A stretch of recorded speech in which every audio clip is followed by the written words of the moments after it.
Welcome back, Wildcat Nation, to episode 7 of season 6 of Wildcat Week. I'm Abby Harvey with Isaac Wolf, and today we are spotlighting the number 15 nationally ranked women's tennis team. We will be joined by senior Alli Schellenberg and junior Sofia Munoz.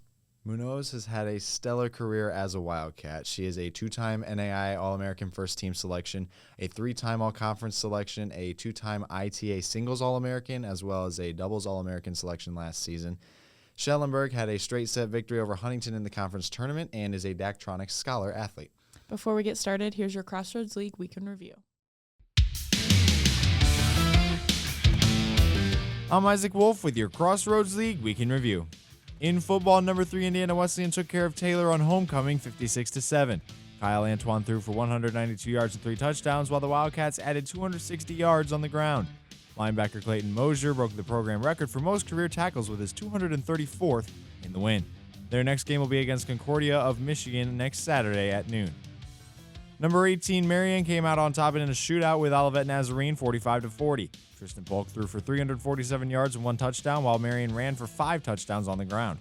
Their next offer comes at home on Saturday against St. Francis in a game that kicks off at 1:05 p.m. Eastern. In men's soccer, unranked Taylor tied number 6 Indiana Wesleyan 2-2 on Wednesday in one of the more shocking results of the week. The Trojans' Elias Munoz scored the tying goal with just 3 minutes left, his second goal of the game. Brandon Niagurungo scored both goals for the Wildcats, who defeated Mount Vernon on Saturday 1-0 to push their record to 13-1-1. Number 9 Bethel lost to Marion 3-2 on Wednesday. The Pilots started the scoring with a goal 28 minutes in, but the Knights responded with 3 goals in the next 13 minutes of play. The Pilots got their redemption on Saturday, though, defeating Goshen 5-0, thanks in large part to Piero Sabrosa's hat trick. Their next match is on Saturday against Taylor at 5 p.m.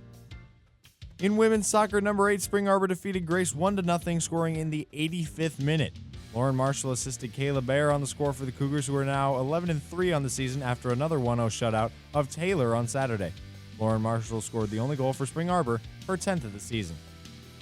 Number 13 Marion wiped Bethel 5-0 on Wednesday. Layla Brown recorded a hat trick on the night, including a goal 90 seconds into the game. She also scored in the 73rd and 81st minutes for the Knights, who shut out St. Francis on Saturday as well. The Knights are now 12-2 heading into their next matchup against Mount Vernon on Saturday. Number 17 Indiana Wesleyan handled Taylor 3-0 on Wednesday. Goals by Maddie Welker, Alejandra Tavares, and Alyssa Heyman in the first 30 minutes put the game away early for the Wildcats. I will also shut out Mount Vernon at home 2-0 on Saturday and will play Huntington next Saturday. In volleyball, number 7 Iwu took down St. Francis in 4 sets. The Cougars upset the Wildcats in the first set 26-24 before Iwu took the next 3 sets in dominant fashion. Junior Ava Joldersma led the team in kills with 20, and graduate Martina DeMarchi added 5 blocks in the win. The Wildcats also swept Bethel on Saturday and continued their red-hot streak and undefeated start to conference play. Number 15 Mount Vernon had a pair of games this week, sweeping Huntington on Wednesday and taking down Marion on the road in 4 sets on Friday. Senior Lissy Snoffer averaged 21 kills over the 2 games, and in Wednesday's sweep of Huntington, junior Jalen Tang reached the 1,000 career digs mark. Number 16 Grace defeated Taylor in 4 sets. Liz Schmidt led Grace with 18 digs in the win. The Lancers then defeated Spring Arbor in 4 sets on Saturday on Senior Day to push their record to 18-5. Number 25 Marion swept Bethel on Wednesday before their defeat at the hands of the Cougars of Mount Vernon on Friday. Basketball season is just around the corner, and conference preseason rankings just dropped. Indiana Wesleyan reigns supreme as the Wildcats were picked to finish first in the conference in men's and women's basketball. For the men, the Wildcats are followed by Huntington, Grace, Spring Arbor, and St. Francis to round out the top 5. On the women's side, St. Francis comes in second with Marion, Huntington, and Spring Arbor topping the standings there. As for this week's Crossroads League Athletes of the Week, the volleyball attacker of the week is Ava Joldersma of Indiana Wesleyan. Joldersma posted a sizzling hitting percentage of .471 in 2 wins for number 7 Indiana Wesleyan while averaging 4.7 kills per set. Joldersma had 33 kills and 55 swings in those 2 matches and posted double-doubles in each. The volleyball defender of the week is Jalen Tang of Mount Vernon Nazarene. Tang highlighted a pair of wins for number 15 Mount Vernon with 17 digs in a sweep of Huntington and 22 digs in a 4-set win over number 25 Marion. For the week, Tang averaged 5.6 digs per set. The volleyball setter of the week is Abby Porter of Indiana Wesleyan. Porter turned in 2 more strong showings for number 7 Indiana Wesleyan, helping the Wildcats maintain their lead in the Crossroads League standings with 13.1 assists per set in the 2 victories. Porter had 55 assists in a 4-set win over St. Francis and added 37 in the sweep of Bethel. The women's soccer offensive player of the week is Layla Brown of Marion. Brown continued her torrid stretch for number 13 Marion, leading the Knights to shutout wins over Bethel and St. Francis. The senior forward scored 3 times and had an assist in a 5-0 win over Bethel and added another helper in Marion's 3-0 victory against St. Francis. The women's soccer defensive player of the week is Reagan Kohler of Spring Arbor. Kohler recorded a pair of 1-0 shutout victories in the net for number 8 Spring Arbor. The junior posted 2 saves in a win at Grace and added 6 more in a win at Taylor. The men's soccer offensive player of the week is Cameron O'Brien of Marion. O'Brien led Marion's 3-2 upset of number 9 Bethel by scoring twice for the Knights in the contest. O'Brien scored on both of his shots in the match and netted the game winner.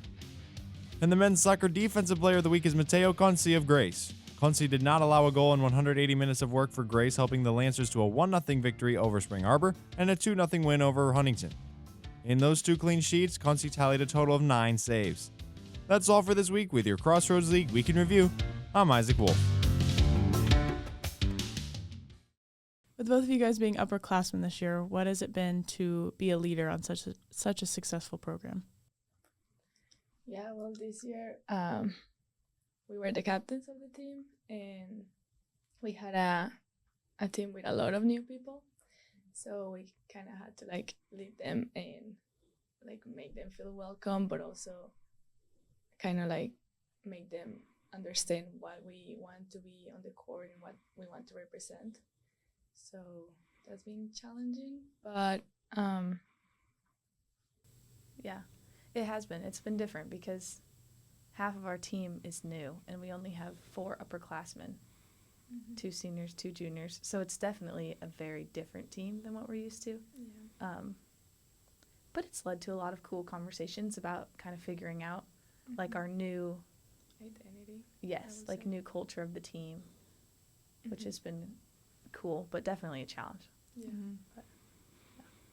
What originally got both of you guys into tennis from an early age? How did you begin to fall in love with the sport? Well, compared to a lot of people that are in this sport and play really well, I started like late, but most people will say that it wasn't that late. I started when I was like around 10, and I just practiced like a lot of sports before, and I wanted to try something different. And there was a program from the government that had like a court close to my house, and then I just started there, like an hour in one court with 25 kids. But then I liked it, and then I started to like have more classes and like started to play tournaments and everything. And yeah. Yeah, I'm actually kind of similar, but a little bit later. I played a lot of sports, softball, basketball, ran, and then I started freshman year of high school, just fell in love with it. It's such a fun sport, honestly. Sophia, what's been your process coming to IWU? My process, like how You got here, yeah. Yeah. Well, I graduated when I was like 15 I graduated, but then I came when I was 16. I got recruited by Coach Mike and Coach Shigley, but it was a long process because I had other options, but they wanted someone older. And so they were like talk to me, and then they look at my profile, and then they would say like, oh, we actually are looking for someone older. So I was like, okay, that's fine. And yeah, I don't know, Mike just trusted me since the beginning, and like a lot of things happened, and then I wasn't sure what was gonna happen with what they offered me. But then everything worked out, and I'm glad like I came here. I like it a lot. So Alli, what was your recruiting process like, and how did you know that you wanted to play college tennis? When did you realize that was a real possibility too? I was not recruited. I was just a walk-on. Oh. I loved high school tennis, so I knew that I always wanted to play more tennis if that was an option.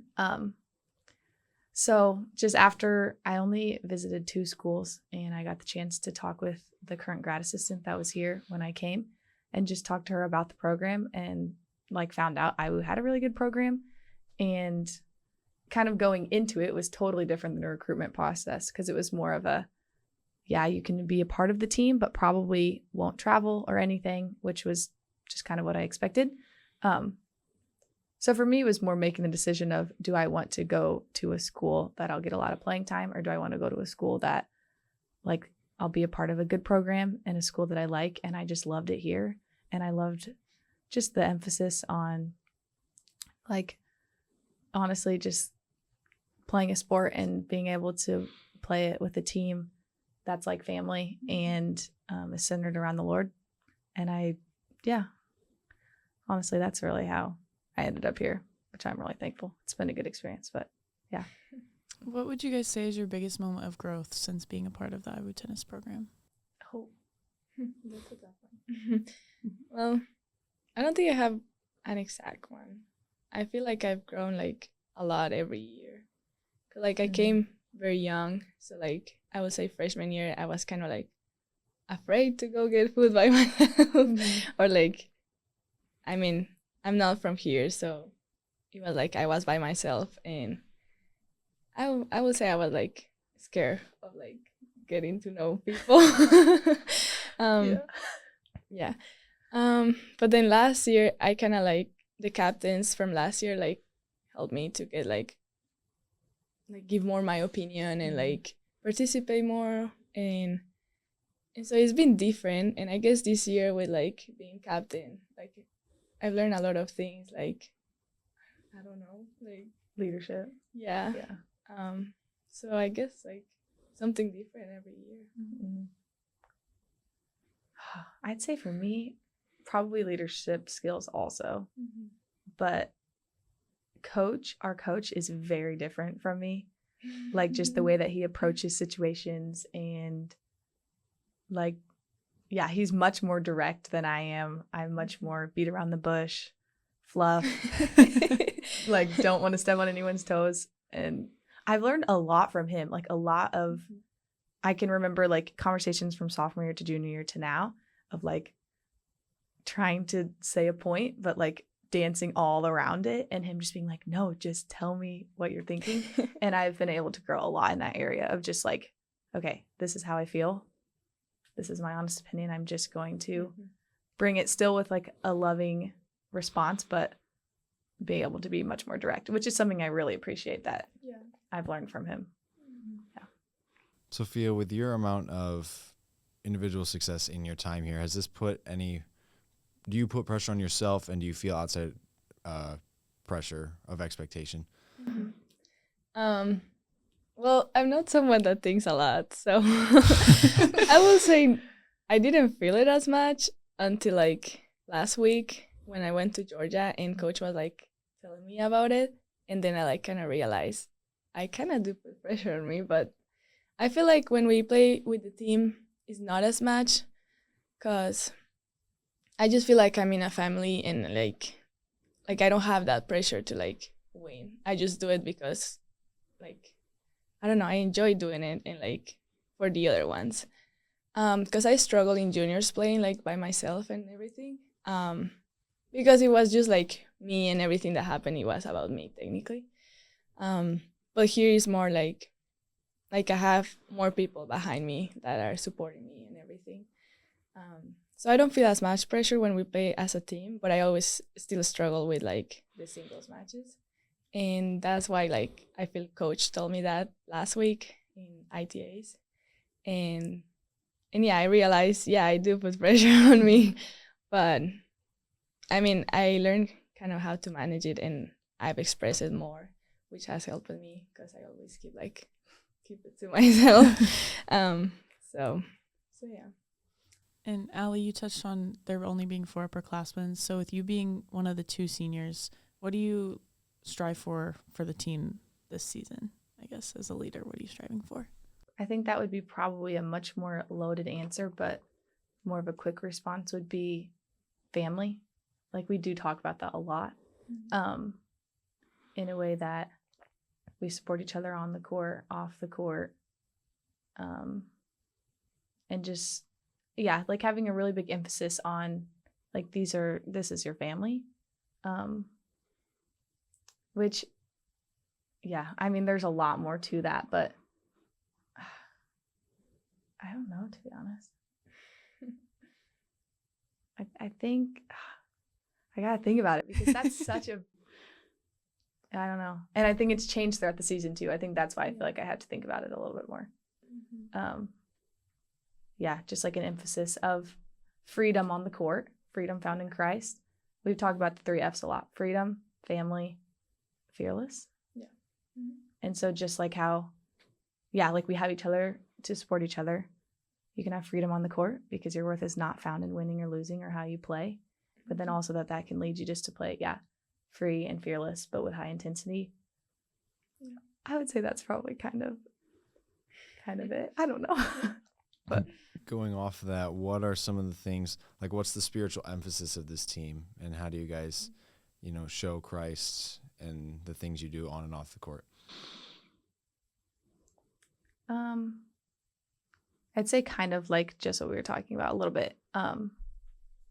Our topic of the year has been identity, but it's led into a lot of freedom. Like we all just talk about freedom a lot. And just a lot of conversations about identity on and off the court, but especially on the court, just because when you're playing and you really want to win, a lot of times when you come off the court, it's like, okay, I did great if I won. I feel horrible. I did horrible if I lost. Where just a constant reminder of our identity is not found in the sport, in winning or losing. It's found in Christ, which has led into freedom and how that allows us to play with freedom and with a different purpose. Yeah. Well, I think this year, like just working on the identity of the team, we found those 3 words after like talking to Dean and like meeting with the team. And I guess like that's gonna be our base this year. And so we've just been working on that.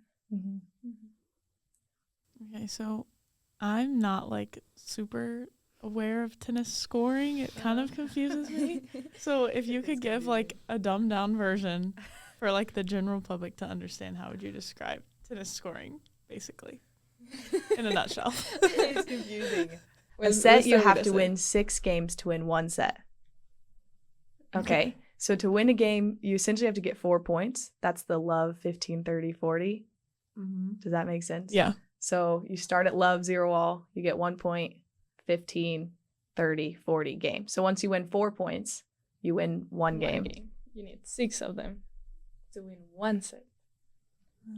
Does that make sense? Yeah. So then for doubles, we just need, here we just need 1 set of doubles.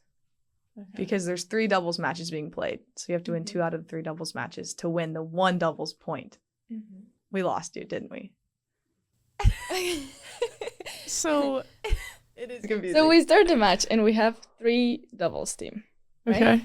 And the one that wins 2 out of 3 wins that point. Just win 1 point. Okay. And like whichever team. Like Yeah, Iwu yeah. versus Bethel. yeah. Iwu Okay. has 3, Bethel has 3. Whoever wins 2 out of the 3 matches. Okay. So when the final score is like displayed, Yeah. that's like all of these combined. Yes. So then singles, you have 6 players. So that's 6 points. Everyone Doubles is worth only 1 1 point. Yeah. Singles has 6. So that's why the scores add up to 7. That's okay. That's what I was wondering. And then with singles, you win 6 games to win 1 set, but you have to win 2 sets. Okay. And if Gotcha. you split sets, you either play a tiebreaker or you play a full 3rd set. And you guys do this all at the same time? Yes. Yeah. I was always wondering because there's like all the clips going at the same time. Yes, we play at the same time. But what's more confusing, just to throw it out there, is when you sometimes see that the score doesn't add up to 7, like it's first team to 4, like it might be 4-0, 4-1, Oh. rather than 5-2 or something. Yeah. It's because the match clinches. Yeah. And if the match clinches, then once 4 points Because happen, you just need 4 to Right. win. So it's like So it's first to 4 essentially. Exactly. yes. Gotcha. But then when you play it out, you play out all 7 points. But when it's the Mhm. clinch, like once the last point is played and 4 points are won, Everyone every match stops. just stops. Mhm. Even Okay. if it's 2 points away from finishing. Yeah. So that's why sometimes the score doesn't add up to 7. Wow. She knows. She That's complicated. Yeah. It is complicated. So what does a week of training look like for you guys with practice and everything? Does that overlap with the men's team, or do you guys do stuff on your own, or how does that work? Well, it depends because we came early for preseason, So we had 2 days, so that means we practice in the morning and we practice again in the afternoon. But since in the morning we try to like do more drills and stuff, coach usually like, how do you say that? Like we didn't practice at the same time as the guys. Oh yeah. But in the afternoon we did. But once season started, we normally practice 4 to 6, and everyone practice at the same time. Yeah.